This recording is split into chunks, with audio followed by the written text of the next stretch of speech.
Well, joining me is Professor of Political Science at Cyprus College, Peter Matthews. Peter, the situation is Donald Trump at this point is not allowed to vote, but he can still be president.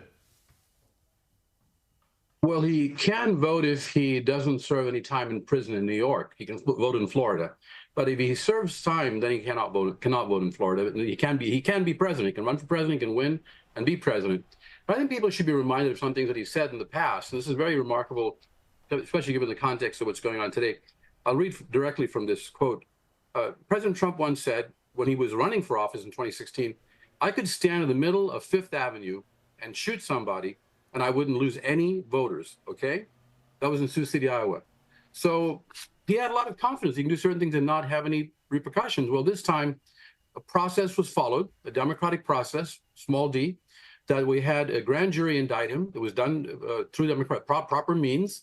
And after the indictment, he went through a trial with 12 jury members of his own peers, and he was convicted on 34 counts, felony counts. So the process was there. He had defense. He had a defensive lawyers that were quite good, as well as he had the judge bending over backwards to put up with some of his egregious behavior at times in the court. So I think he had a very fair trial. Some would say he did not. Of course, his supporters would say he did not. But at this point, we need to accept this as Americans, all of us, and go forward. And then let's see what happens. The sentencing is coming up, and maybe he'll get a lot lighter sentence so he can actually campaign fully. Who knows? We don't know yet. But the process has to take its place. So the rule of law principle is really important here, Tim, that no one is above the law. And we saw that actually applied this time. But he's walked out and for 40 minutes said it was rigged. He said the judge who's actually going to hand down the sentence in July is corrupt. He brought Joe Biden into it, saying this is all about politics. What do you make of all of that? He's basically saying that the system's broken. He's saying the system is illegitimate. It's even worse than broken. He's saying that it doesn't even apply to him or to people as a whole who break the law and are convicted of it. So he's really doing something very dangerous, and that is delegitimizing the political system and the legal system, especially the courts. And that's something a democracy has to cherish. A court system that's independent, that's free and fair, and one that's one of the three branches of government. We have a system of checks and balances here, and this is one of the major three branches, and he's saying this court system is all rigged. He says it was all corrupt and that Joe Biden was behind this. Not a shred of evidence to prove that President Biden was behind this trial or involved in any way in this trial.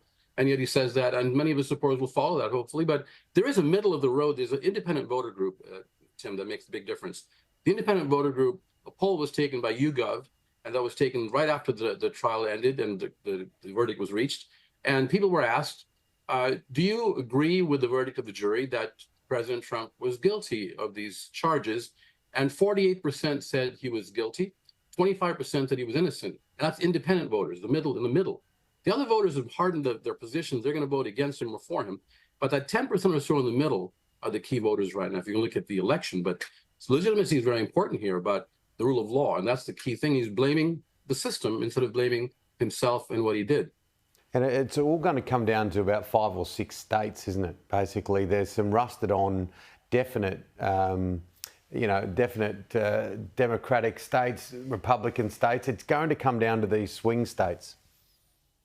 It certainly is. It's about 6 or 7 states, actually, including states like Georgia and Arizona and North Carolina. These states are states in which Joe Biden won by either 1% or 2%, or President Trump won it last time by a couple of percent.